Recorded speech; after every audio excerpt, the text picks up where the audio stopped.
and as I promised, I have a special guest with me today. And, he's not new to radio, far from it, actually, and he's not new to Gippsland FM either. But just a quick commercial or what would you call it? A promo, probably. A promo, quick promo. And that was Matt Cameron. You all know Matt Cameron. Good morning, Matt. Good morning, Mario. And how are you? I'm great. Thank you for having me on this morning too. That's okay. Good to be back here. It's almost like my second home, this place. It's not a new environment for you, is it? It's not, absolutely not. But no, good to be back. And as I said, thanks for having me on this morning.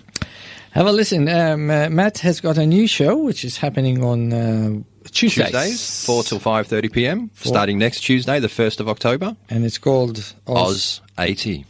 G'day, Matt Cameron here, back with you on the radio every Tuesday afternoon from 4. Oz 80. All Australian 80s music is what you'll hear from the decade where breakdancing and leg warmers were in. We had 1 and 2 cent coins, a mobile phone weighed a kilogram, and prime ministers actually served full terms. All Australian 80s. Oz 80. Check it out, Tuesdays from 4 till 5:30 p.m. on your community connection, 104.7 Gippsland FM.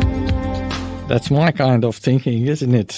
Prime Ministers serving a full hot. terms. I know. Well, that's what happened back in the 80s. I think we only had 2 prime ministers then. We had, I think, Malcolm Fraser and Bob Hawke. Yes. I'm pretty sure. No, Bob Hawke was given the chop too. He was by Mr. Keating. But looking forward to the show. The show's basically going to be about Australian 80s music. I love my 80s. There's many great artists and groups out of the 80s like In Excess, AC/DC, Kylie Minogue, and a lot of great things happened in the 80s. Neighbours, remember the TV show Neighbours, which is still going? Scott and Charlene got married back in the 80s. That was absolutely huge. What else? Rage. On ABC TV. Everyone used to watch Rage on a Saturday morning. Hey, Hey, It's Saturday with Daryl Summers and John Blackman. Great time of my life anyway. Great memories from the 80s. So we're going to play the music from the 80s every Tuesday afternoon from 4, and very much looking forward to getting back involved and, having a show at the station again. So, you've been in radio for a long time, and you started at Gippsland FM, and then you ventured out into the real world. I don't know if you call that the real world. I think you're referring to commercial radio. Yes. Yeah, no, I started at Gippsland FM when I was 15, and that was actually 30 years ago now. So you know my age now. And then 31. had a bit of a stint in commercial radio. Came back to Gippsland FM. Had another stint in commercial radio not so long ago, and now back at Gippsland FM. But I'll tell you what, I much prefer community radio as opposed to commercial radio. Commercial radio is very, I guess, rigid. Sometimes you feel like a bit of a battery hen these days because you're pretty much recording everything you do. Whereas here you can be very flexible. You can choose your own music. There's a lot more freedom. And, I much prefer community radio over commercial radio, even though you do get paid for commercial radio. But community radio is just where the real people are. And the other thing as well about community radio, it's live. And in commercial radio these days, a lot of it is recorded.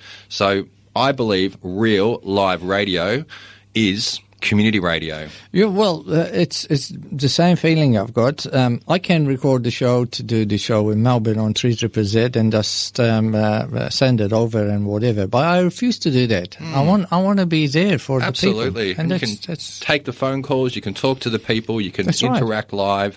And I much prefer, as I said, the live aspect, doing it live, and that's why I believe that community radio really is, as I said, true live radio. And I'm very much looking forward to doing my show.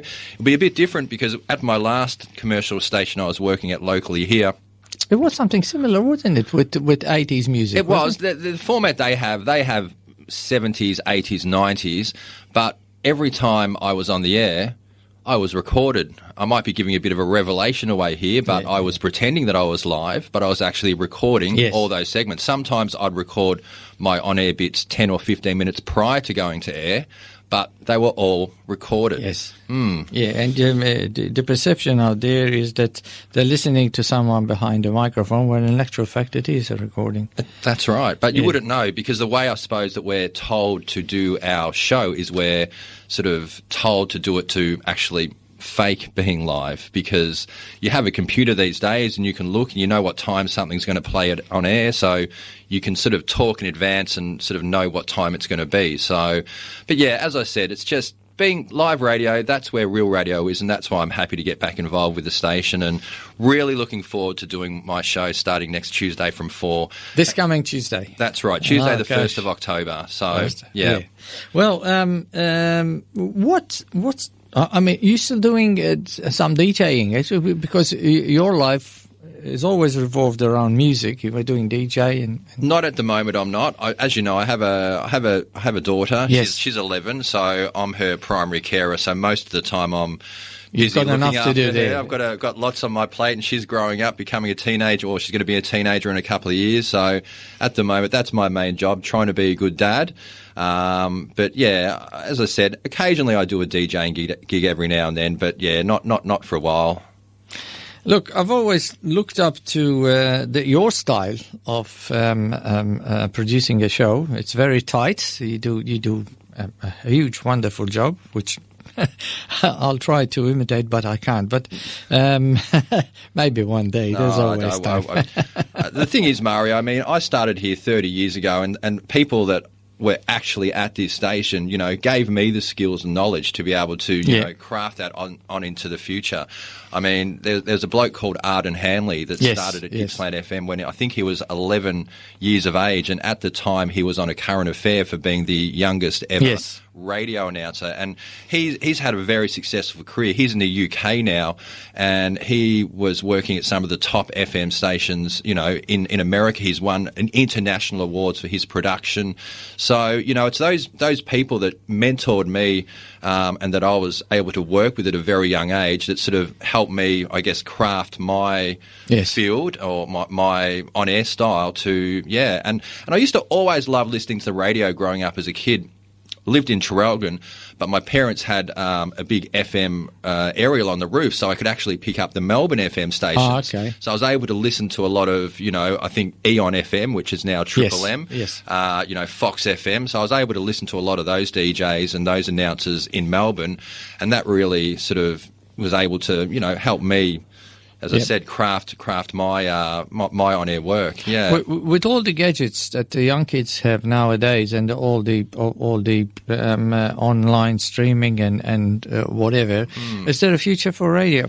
I think there is. I absolutely think there is, because radio is real. Okay, this is the thing with a lot of these on-air things. I mean, listen, podcasts definitely are taking off, and podcasts are the future. And I think that radio needs to, you know, put their shows on air or on demand. We call it radio on demand or podcast. I think, because you can open yourself up to a whole new audience. But traditional media, I think, definitely does have a future, absolutely. But there is a lot of other stuff out there as well. Distractions. Yeah, there is.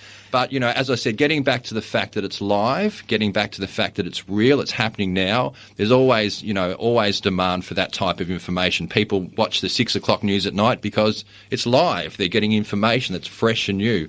I'd still definitely believe there is future for traditional media, but the traditional media owners probably do have to adjust to, you know, getting involved in things like radio on demand and podcasting and those types of things there. And I see that you're still excited about radio and your new show. Absolutely. Looking forward to it. And I appreciate you having me on this morning, Mario. Very much appreciated. Anytime. Thank you. It's going to be next Tuesday? Next Tuesday, 4 o'clock till 4 p.m. till 5:30. And then you'll be following me after that with your Maltese show. Next Tuesday, the 1st of October, Oz 80, playing all Australian 80s music.